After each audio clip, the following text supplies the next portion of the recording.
Hi everyone. In Coding for Beginners using Python, we're working on the activities on pages 20 to 27 this week. The purpose of the video is to give you some tips for success. If you don't need this help, feel free to close the video and just go right to the activities. Okay, so you can see here that I have launched Python and that I have idle open. And the first thing I want to do is to create a new file. So click on File, New File, and let's give that new file a name by selecting File again and Save As. I'm going to change the directory where this is saved because I do not want to save it in the Python program. So I'm going to come over and select Documents, go to my EDG 602 and my Python folder. I'm going to name this DragonSnax and click on Save. Okay, and then as you know, it's a good idea to save, while you're working. Every time you think you've got a step correct, you might want to go ahead and save. Now it's worth mentioning here that as you work on the activities on pages 20 to 27, you're going to end up with 3 separate Python files. They're actually representing 3 iterations of the game. So the first file, DragonSnax, or something like that. The second file will be DragonSnax Return, or something like that. And the third file will be the one you turn in, and that one will contain loops. So you'll call it DragonSnax Loopy or Loopy DragonSnax, something to that effect, and that's the one that you will turn in. Okay, well let's get going. Your first 2 lines of code are going to use the print function, which should be familiar to you. So just make sure that your syntax is correct. Don't forget your parens and your quotation marks, and go ahead and put those 2 lines of code in your module. Your third line of code is going to define a variable. So here you are telling the computer what player choice, the variable player choice, is supposed to be. And so we're going to say that based on the input, that's how we'll define player choice. So we are assigning the value input to player choice. In the next line of code, we're going to need an if statement. What are we telling the computer with this line of code? We're saying if player choice is equal to, the double equals mean equal to, the number 1, then the program should do 2 things. First, it should print, "You'll find a room full of treasure, you're rich." And then it should print, "Game over, you win." Okay, so the important thing to note here is that you must have indents. So after your if statement, the conditions are going to follow. But what shall the computer do if the player selects 2 or 3? We're going to need an if-else statement to tell the computer what to do. We'll work with these one at a time. So our first if-else is going to define what to do if the player selects number 2. If they select number 2, we want the computer to print, "A door opens and an angry ogre hits you with his club."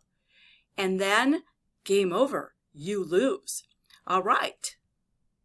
Notice here that we had to start flush to the margin on the new line, and that print, again, the conditions are going to be indented. What if the player chooses number 3? Well, we're going to need another if-else statement. Again, you want to make sure that your if-else statement is flush to the left margin and that you indent the conditions. So if they select 3, the computer output will be, "You go into the room and find a sleeping dragon. The dragon wakes up and eats you. You are yummy.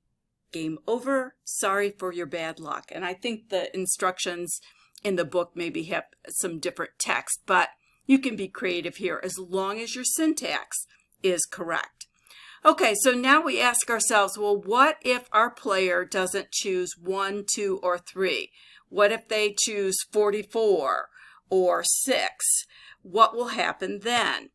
In this final line of code, we're going to use an else statement, which will say to the computer, if the player picks anything other than 1, 2, or 3, here's what you need to do.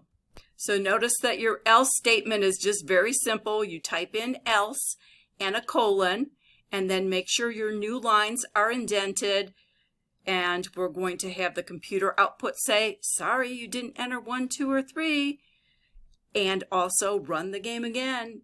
And then I added, if you dare. So again, that's your choice, what you put inside the quotation marks. If you want to be clever or have some fun with this, that's just fine. So now we want to make sure we save our file. So go up to File and Save. And of course, the final step in this process is going to be to run the module and make sure that there are no bugs or errors. So we click on Run, Run Module, and we get a new Python shell. Here it is. And we can play our own game. So let's try this. You're in a dark room in a mysterious castle. In front of you are 3 doors. You must choose one. Choose 1, 2, or 3. I choose 2. Game over. I lost. I got hit with the angry club. Okay. And if you want to run your program again, you certainly can do that. Run it as many times as you want, selecting all of the different options. Please don't be discouraged if you get a syntax error. What Python is going to do, I should make an error so that you can see that. Let me do that. I'm going to close this out. Okay, so let's make an error on this. Okay, so if I change my code a little bit to put an error in it, let's do this. Let's take the parens off of this line, and we'll save it, and we'll run it. Okay, we've got a syntax error. Very disappointing. However, this is pretty cool. Idle is going to tell us where the error is. And so sometimes the error isn't in that line, but at the end of the line preceding. But this is where it got hung up. It couldn't go any further. So if I say OK here, and I look at these 2 lines of code, oh, I left the parens off. So let's add that in. Let's save it. And let's run that module again and see if we fixed it. Error fixed. All right. Okay, so continue on with the other activities.